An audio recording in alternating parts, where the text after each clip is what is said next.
गणेश देवा, माता जानकी पार्वती पिता महादेवा।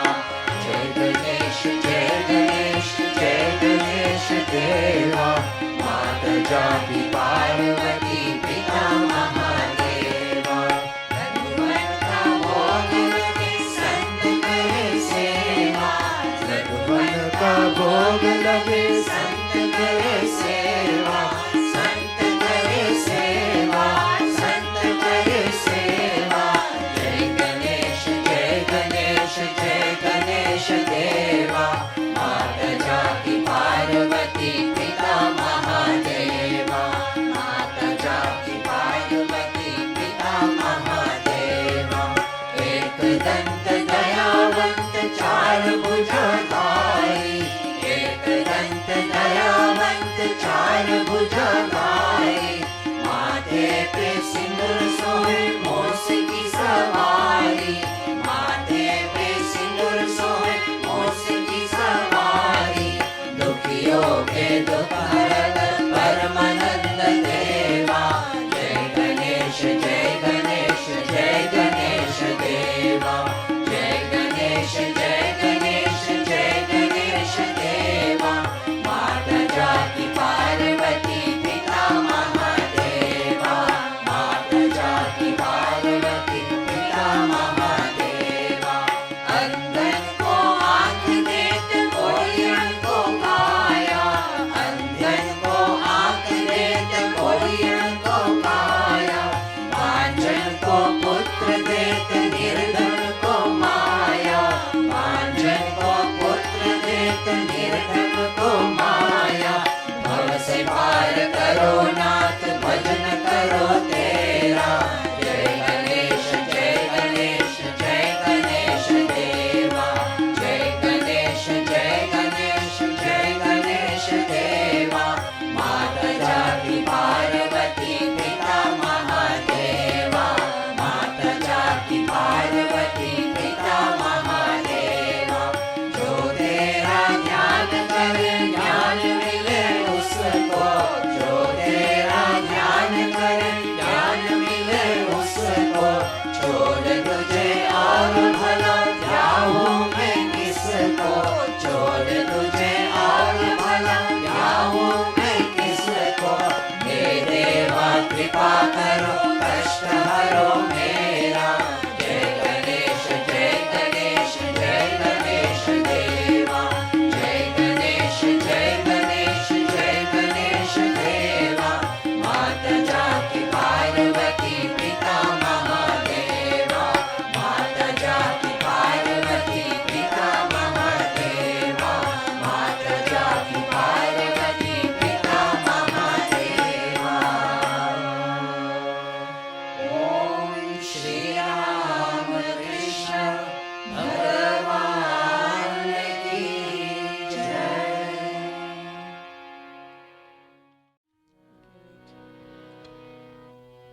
ॐ माधवने शिवशङ्करने नारायण हरि ॐ परमात्माये तुननि नारायण हरि ॐ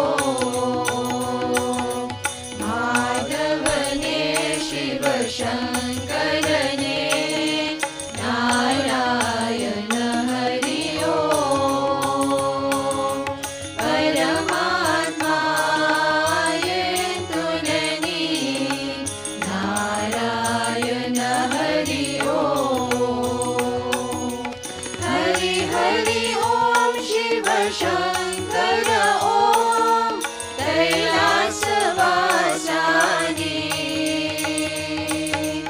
हरि हरि ॐ शिव शङ्कर ॐ कैलासवासानि ॐ नमः शिवाय नारायण हरि गङ्गाधरने ॐ नमः शिवाय नारायण हरि गङ्गाधरने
मोहन मुरली कानलोल श्री मुरहरि गोपाला मोहन मुरली कानलोल श्री मुरहरि गोपाला मोहन मुरली कानलोल श्री मुरहरि गोपाला मोहन मुरली कानलोल श्री मुरहरि गोपाला श्री मुरहरि गोपाला श्री मुरहरि गोपाला श्री मुरहरि गोपाला श्री मुरहरि गोपाला श्री मुरहरि गोपाला श्री मुरहरि गोपाला श्री गिरिधर गोपाला श्री गिरिधर गोपाला श्री गिरिधर गोपाला श्री गिरिधर गोपाला श्री गिरिधर गोपाला श्री गिरिधर गोपाला मोहन मुरली कानलोल श्री मुरहरि गोपाला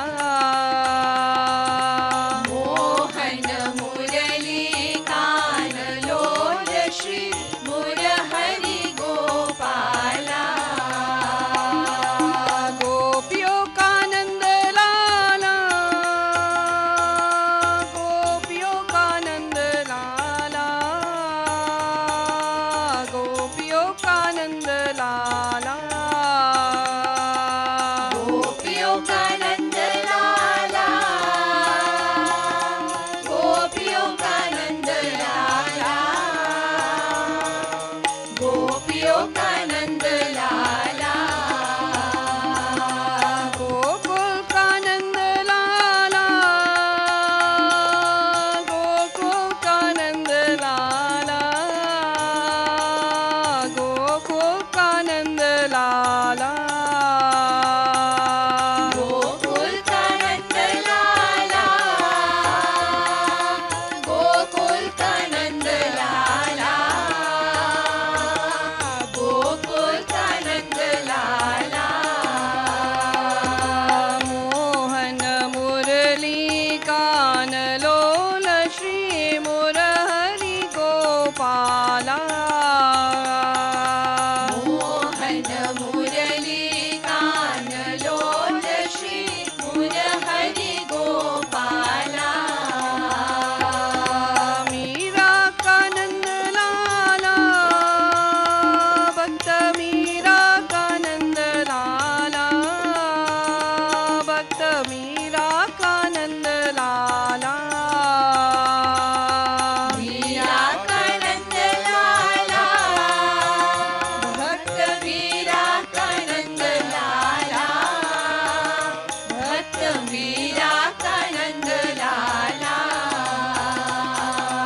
यशोदा का नंद लाला माँ यशोदा का नंद लाला माँ यशोदा का नंद लाला यशोदा का नंद लाला माँ यशोदा का नंद लाला माँ यशोदा का नंद लाला मोहन मुरली कानलोल श्री मुरहरि गोपाला मोहन मुरली कानलोल श्री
नंद लाला यशोदा का नंद लाला यशोदा का नंद लाला माँ यशोदा का नंद लाला मोहन मुरली कान लोल श्री मुरहरि गोपाला मोहन मुरली कान लोल श्री मुरहरि गोपाला मोहन मुरली कान लोल श्री मुरहरि गोपाला मोहन मुरली कान लोल श्री मुरहरि गोपाला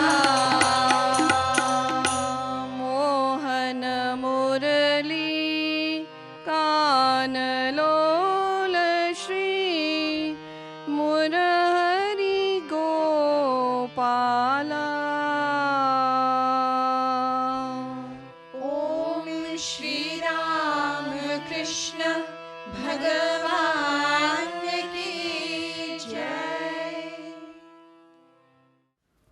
ॐ ऐं सर्वदेवदेवीस्वरूपाय श्रीरामकृष्णाय नमः. Om Namo Narayanaya, dear sisters, brothers, and loving children. During the past few Sundays, we learnt many helpful lessons by reading from the Bhagavad Gita, our eternal scripture. Shri Krishna himself communicates this profound knowledge, which is very stimulating. Some of the teachings include facing our challenges, do not be weak and run away from them. Next, the glory of the soul, which is eternal and is within us. The purpose of life is to realize our divine nature. Then we can enjoy peace of mind. We also learned that to work alone we have the right, not to the fruit thereof. We must do selfless work to purify ourselves. When we work with the right attitude, we help ourselves and not others. Next, a wise person remains even-minded in success and failure. The Lord then explains that a Sthita Prajna is one who has steady wisdom. He says, when a person has no desires in his heart and is satisfied in the self alone, then is he said to be one of steady wisdom.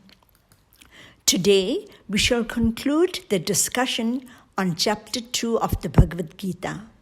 Continuing with the idea of one of steady wisdom, Shri Krishna explains in verses 64 and 65.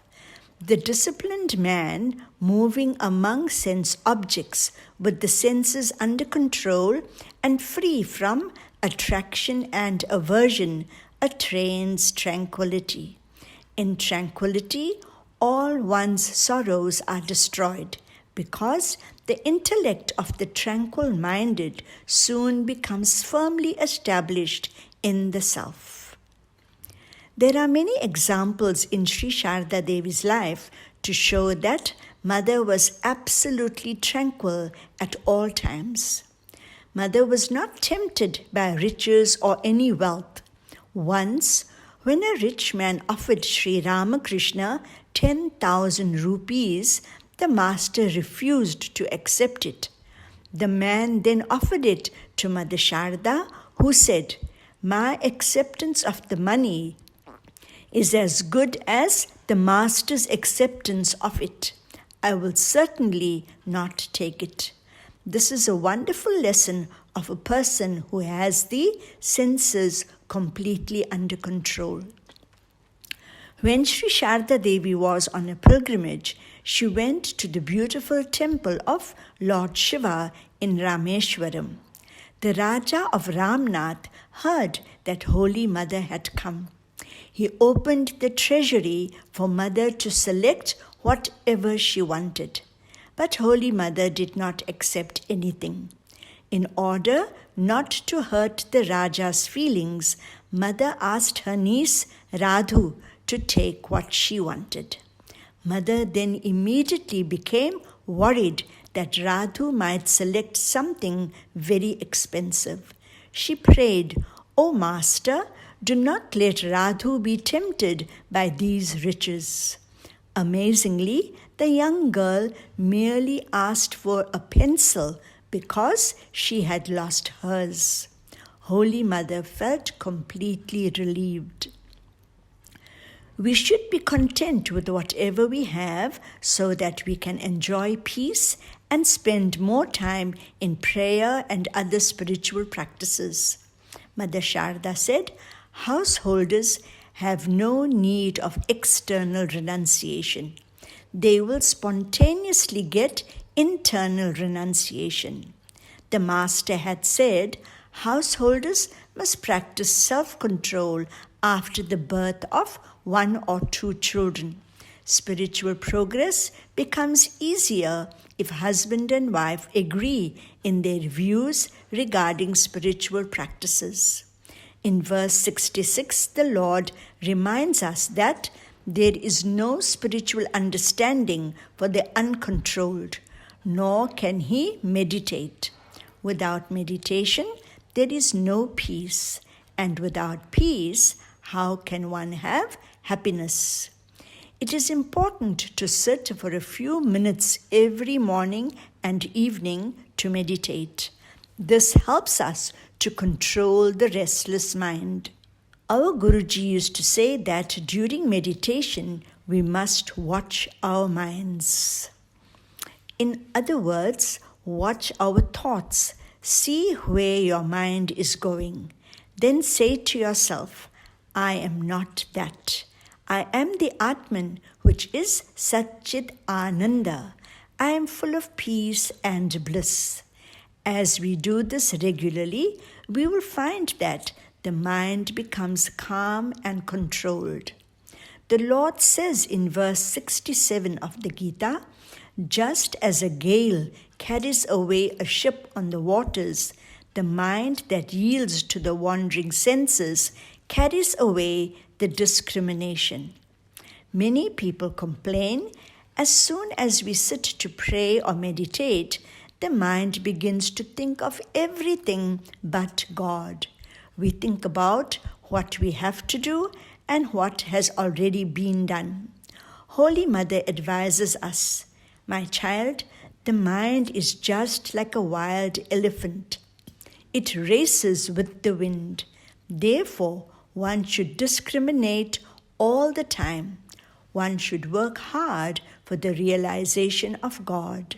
It is the nature of water to flow downwards, but the sun's rays lifts it up towards the sky. Likewise, it is the very nature of the mind to go to lower things, to objects of enjoyment. But the grace of God can make the mind go towards God. This is very encouraging, so we should pray every day to win God's grace. We must choose any aspect of God that we love and try to concentrate our minds on that form. It is helpful to have a picture of our chosen deity before us. Our Guruji used to advise us to look at the picture carefully and then feel that that form of God is seated in our hearts. Those who cannot meditate with eyes closed can open their eyes and look at the radiant form of the deity. If the mind wanders away, tell the mind, O mind, you will not find peace anywhere outside. Come to the feet of the Lord, who is the embodiment of love, peace, and joy. Once a disciple complained to Sri Sharda Devi, I cannot concentrate my mind during meditation. My mind is fickle and unsteady. The mother replied, Don't worry, my child. Restlessness is the nature of the mind and of the eyes and ears. Practice meditation regularly. The name of God is more powerful than the senses. Always think of the Master who is looking at you. Don't be troubled by your errors. Concentration is beneficial for all aspects of life. Students who concentrate on their studies do very well. We can succeed in anything if we concentrate on what we are doing. Nothing is impossible. Through regular practice, we can achieve anything. Sri Ramakrishna narrates an excellent story to explain deep meditation. He says, "A man was fishing in a lake. After a long time, the float began to move. The angler was holding the rod tightly, ready to pull it up, when a passerby asked him, 'Sir, can you tell me where Mr. Naidu lives?' The angler was just about to pull the rod, so he did not hear him. The angler asked the question repeatedly, but the fisherman was not aware of anything around him. His whole attention was fixed on the float. The stranger became annoyed and went away. When he had left, the angler's float sank under water, and with one pull he caught the fish. He heaved a sigh of relief and called for the stranger. 'My friend,' he said, 'come here, listen to me.' But the man did not look back. Since the fisherman kept calling for him, he returned and asked, 'Why are you calling for me now?' The fisherman replied, 'What did you ask me?' The stranger said, 'I repeated the question so many times, and now you want me to repeat it once more.' The angler replied, 'At that time my float was about to sink, so I did not hear you.' The Master says, this is the kind of concentration we need to be successful in our meditation. In verse 68, the Lord reassures us, "O mighty armed," that is, O Arjuna, "his wisdom is steady, whose senses are completely restrained from their objects." It is not so easy to attain the state of Sthita Prajna, yet it is possible, since so many of our saints and sages succeeded in attaining this state. We must enjoy meditating simply because during that time we are in the presence of God. As we increase our time of meditation, we will feel inner peace and joy.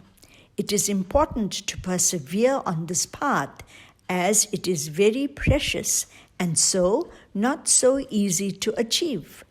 Just as we spend much money to purchase a valuable item, we have to spend much time and effort to succeed in meditation. All the Lord wants is our heart and mind, which are invaluable to Him. Through the grace of God and by having the right attitude, we are sure to succeed. Shri Krishna says in chapter 6 of the Gita, this yoga of meditation should be practiced with perseverance and without depression of mind. Let us pray to God to bless us with mind and sense control. Through His grace, may we persevere and progress. Om Shanti Shanti Shanti. Shri Ramakrishna Arpanam Astu.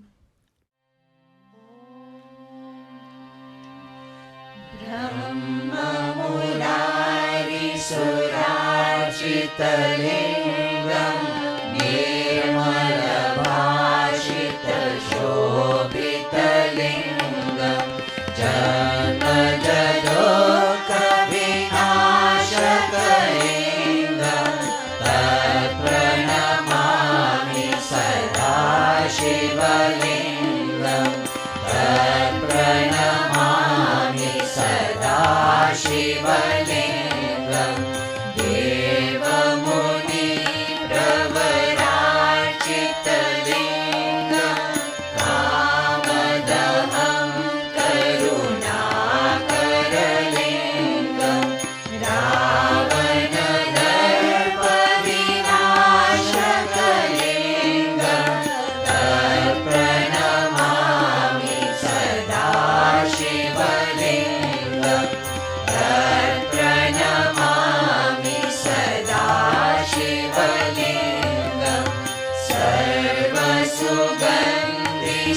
लेपितलिङ्गं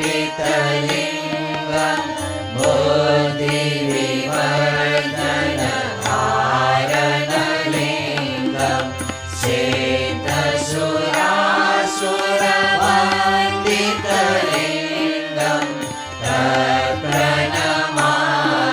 सदा शिवलिङ्गं तत्प्रणमामि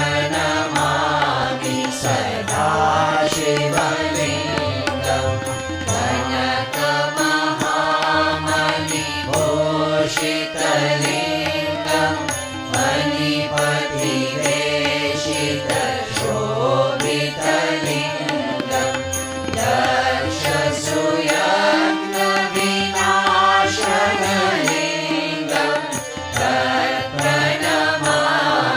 सदा शिवलिङ्गं तत्प्रणमामि सदा शिवलिङ्गं कुङ्कुमचन्दनलेपितलिङ्गं पङ्कजहार सुशोभितलिङ्गं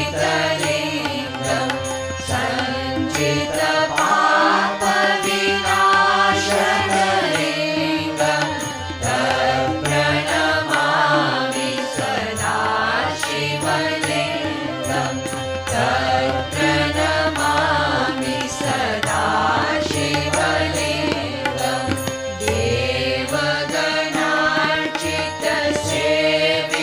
देवगणार्चितसेवितलिङ्गं भावे भक्तिभिरेव च लिङ्गं दिनकरकोटिप्रभाकरलिङ्गं तत्प्रणमामि सदा शिवलिङ्गं तत्प्रणमामि सदा शिवलिङ्गं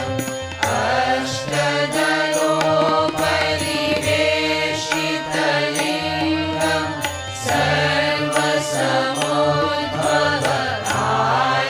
सर्वसमोद्भवकारणलिङ्गं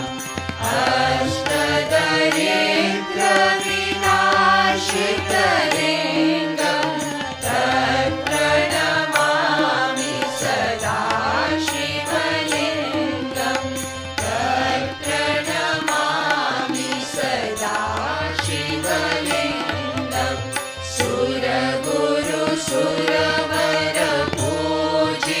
सुरगुरुसुरवरपूजितलिङ्गं सुरवनपुष्पसदार्चितलिङ्गं परात्परं परमात्मकलिङ्गं तत्प्रणमामि सदा शिवलिङ्गं तत्प्रणमामि सदा शिवलिङ्गम् लिङ्गास्तकं विदं पुण्यं यः पठे शिवसन्निधौ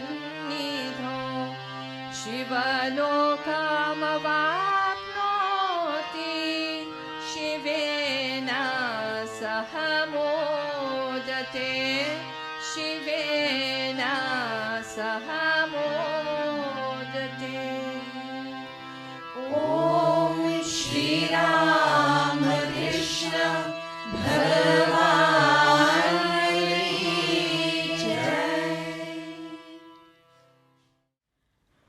Om Namo Narayana. Let us sit calmly and concentrate our minds on God seated in our hearts. Lord Krishna says, "In tranquility, all one's sorrows are destroyed, because the intellect of the tranquil-minded soon becomes firmly established in the self or the Atman. Just as a gale carries away a ship on the waters, the mind that yields to the wandering senses carries away the discrimination."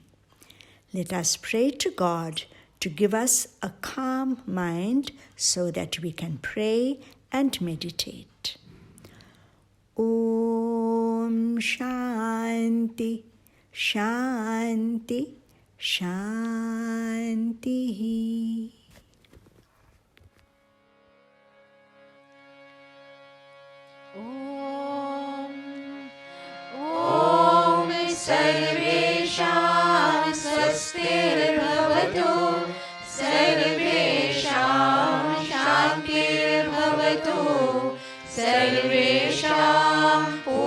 मङ्गलं भवतु सर्वेषां मङ्गलं भवतु सर्वे भवन्तु सुखिनः सर्वे सन्तु निरामयाः सर्वे भद्राणि पश्यन्तु मा कश्चित् दुःखभाग् भवेत् ॐ पूर्णमदः पूर्णमिदं पूर्णात् पूर्णमुदच्यते पूर्णस्य पूर्णमादाय पूर्णमेवावशिष्यते ॐ शान्ति शान्ति शान्तिः हरि ॐ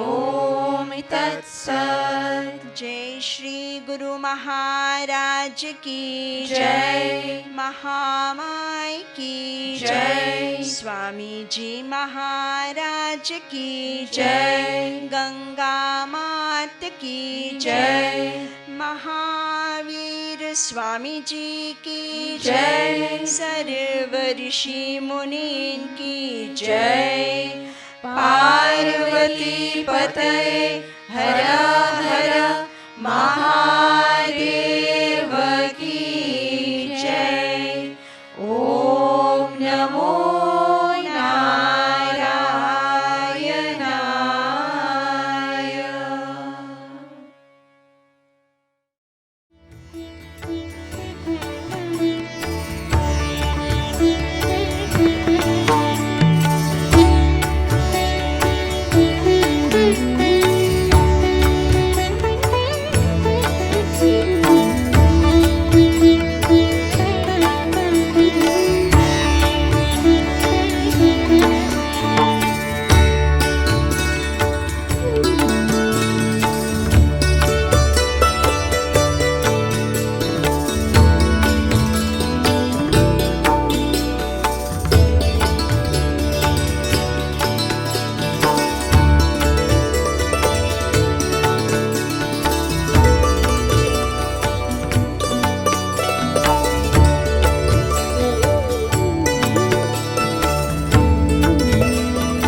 Asato ma satgamaya, tamaso ma jyotirgamaya, mrityor ma amritam gamaya.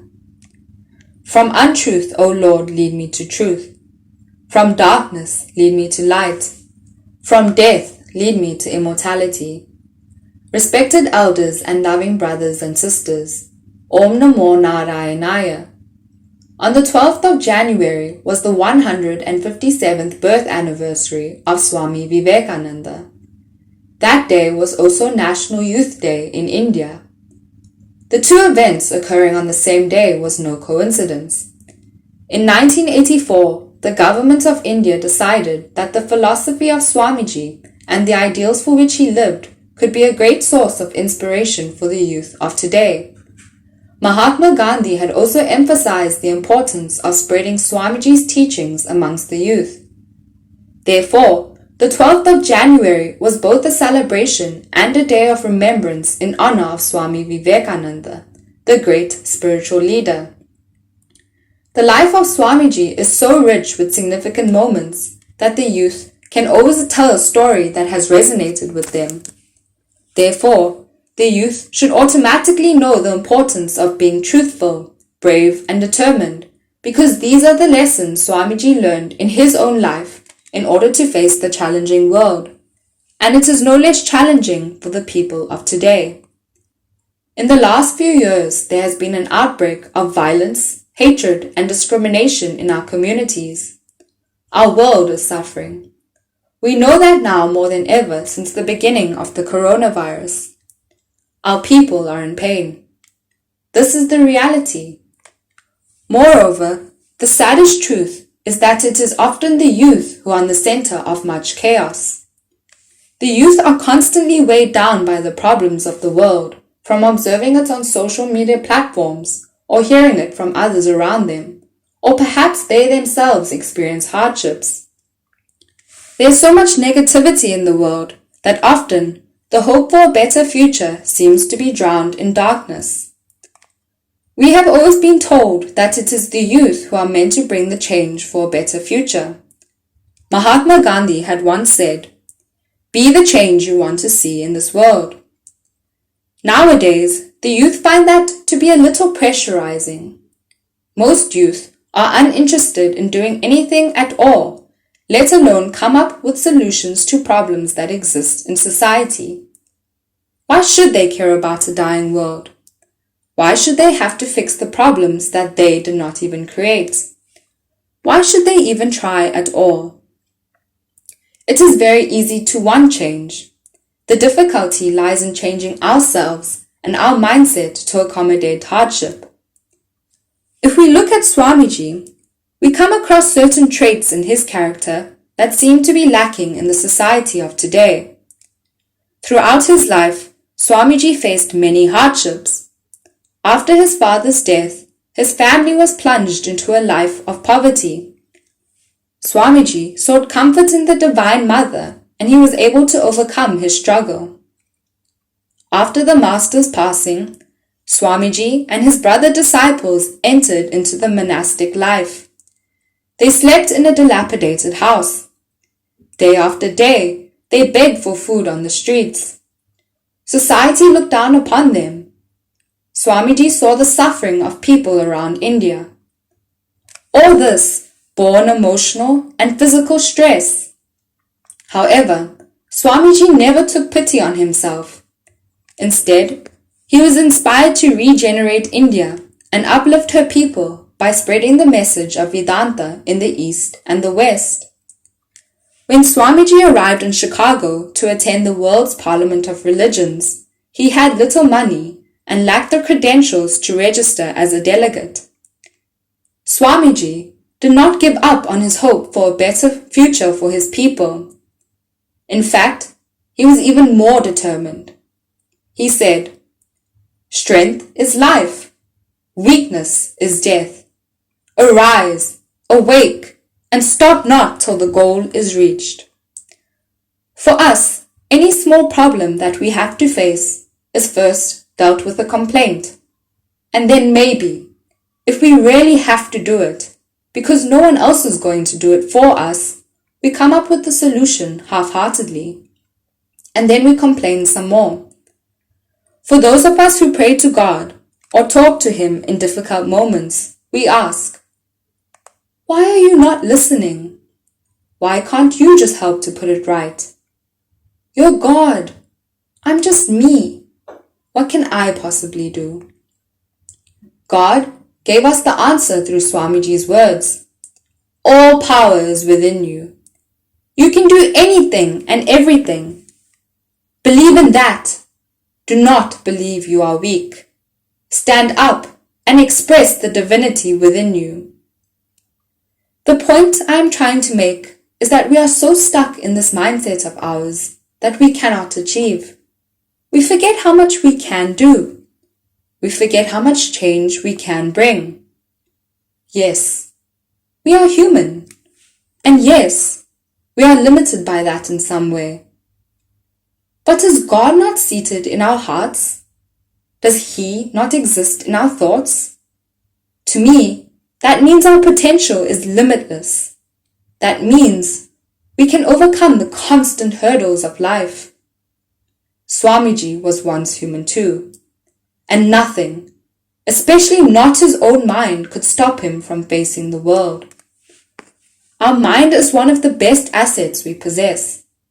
But if we do not train it as Swamiji did, our minds, coupled with self-doubt, can be a liability.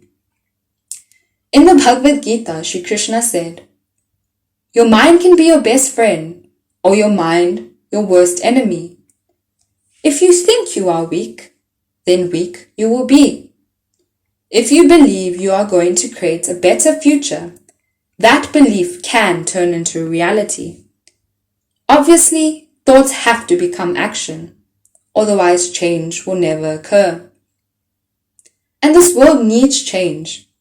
However, it is only people who can change first, thus changing the world itself. The youth are faced with the pressurizing task. We have to create a better future, even if we do not want to do it.